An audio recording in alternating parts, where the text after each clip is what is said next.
નમસ્કાર, યલગાર ન્યૂઝમાં આપનું સ્વાગત છે। જી સફલ યોજના મળવા બાબત અને વિકાસના કામો યોગ્ય રીતે ન થતા હોય તેમજ ફિલ્ડ કોચને હેરાનગતિ બાબતે કલેક્ટર અને જિલ્લા વિકાસ અધિકારીને આવેદન। છોટાઉદેપુર જિલ્લામાં જી સફલ યોજના તેમજ વિકાસના કામો અને ફિલ્ડને હેરાનગતિ બાબતે કંટાળેલા કર્મચારીઓએ આજરોજ છોટાઉદેપુર જિલ્લા સેવા સદન કચેરી ખાતે જિલ્લા કલેક્ટર તેમજ જિલ્લા પંચાયત ખાતે જિલ્લા વિકાસ અધિકારીને આવેદનપત્ર આપી રજૂઆત કરી હતી। જી સફળ યોજના 8 માર્ચ 2025ના રોજ વડાપ્રધાન નરેન્દ્ર મોદીના હસ્તે નવસારી ખાતેથી ચાલુ કરવામાં આવી હતી, જેમાં અમારા છોટાઉદેપુરના કવાંટ તાલુકામાં દરેક ગામડાઓને અંત્યોદય પરિવારને લાભ આપવા માટે યોજના ચાલુ કરવામાં આવી હોય, જેમાં 50 જેવા ફિલ્ડ કોચની સાથે ગામના સર્વેની કામગીરી હાથ ધરવામાં આવી હતી, જેમાં દરેક ગામના અંત્યોદય લાભાર્થીના સર્વે 2 વર્ષ કર્યા બાદ એકવાર સર્વે કર્યું હતું, જેમાં લાભાર્થીઓને લાભ આપવા માટે જણાવવામાં આવ્યું હતું, પણ હાર યોજનાને સ્થગિત કે બંધ કરવામાં આવી છે। ફિલ્ડ કોચ ખૂબ જ પરેશાની અને હાલાકી ભોગવી રહ્યા છે, તેમજ લાભાર્થીને કોચના ઘરે જઈને અથવા તો રસ્તામાં પૂછે છે કે યોજનાનો લાભ ક્યારે મળશે, જે અંગેની રજૂઆત તારીખ 17 જુલાઈ 2026ના રોજ તાલુકા કક્ષાએ પણ કરી હતી, પરંતુ એ બાબતે કોઈ જવાબ મળ્યો નથી, જેની સાથે છેલ્લા મે 2026 અને જૂન મહિનાનું માનદ વેતન આજ સુધી અમોને આપવામાં આવ્યું નથી, જેની પણ રજૂઆત કરવામાં આવી છે।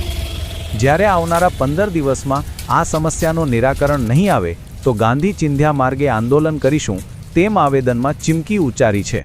જી સફળ યોજનામાં જે યોજના બહાર પડેલી એમાં અમે અંત્યોદય પરિવારનું સર્વે કરેલું, તો એમાં છે ને અમુક લાભાર્થીઓને લાભ અપાઈ ગયેલો છે, અમુક લાભાર્થીઓને લાભ નહીં આપ્યો। તો જે લોકોને લાભ નથી મળ્યો એ લોકો અમને કાયમ પૂછ્યા કરે કે બેન તમે લાભ અમને આપવા નહીં આપ્યો ફોન, અને તમે અમારા વોલેટ ઓપન કર્યા પછી ગ્રાન્ટ જમા નહીં કરી, અમુકને આપી દીધા, અમુકને પૈસા નહીં આપ્યા। અમારા લેડીઝ લોકો અમે સર્વે કરેલું તો અમારે પછી ગામની પંચાયતમાં હોય તો વારે ઘડી અમને લોકો પરેશાન કરે, ફોન કરે કે ક્યારે આપવાના, તમે અમારી ગ્રાન્ટ ઉપાડી લઈ ગયા, તમે ખાઈ ગયા, એવું અમને કહેતા। વારંવાર અમને આવી પરેશાની નહીં થાય તો એના માટે આ જે ગ્રાન્ટ બંધ થયેલી, જે યોજના બંધ થયેલી છે વહેલી તકે ચાલુ થાય એ માટે અમે કલેક્ટર મેડમને રજૂઆત કરવા આવેલા આવેદનપત્ર આપેલું છે। મારું નામ સંગીતાબેન મુકેશભાઈ રાઠવા, તાલુકા મિશન મંગલમાંથી આવ્યા છે।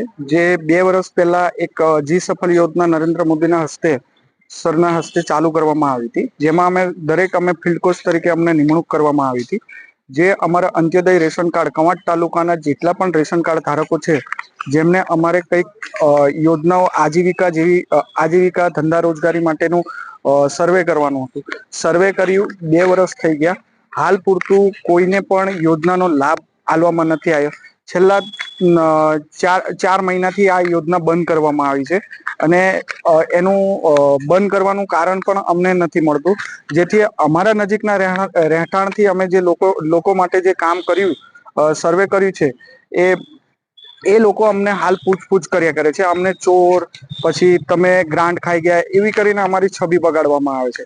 એટલે અમે આજે ડીડીઓ સાહેબ અને કલેક્ટર મેડમને મળવા આવ્યા હતા અને આ બાબતની રજૂઆત કરી છે કે આ યોજનાને હાલ આજ રોજ અમે આવેદનપત્ર કલેક્ટર ઓફિસમાં આપ્યું છે। અને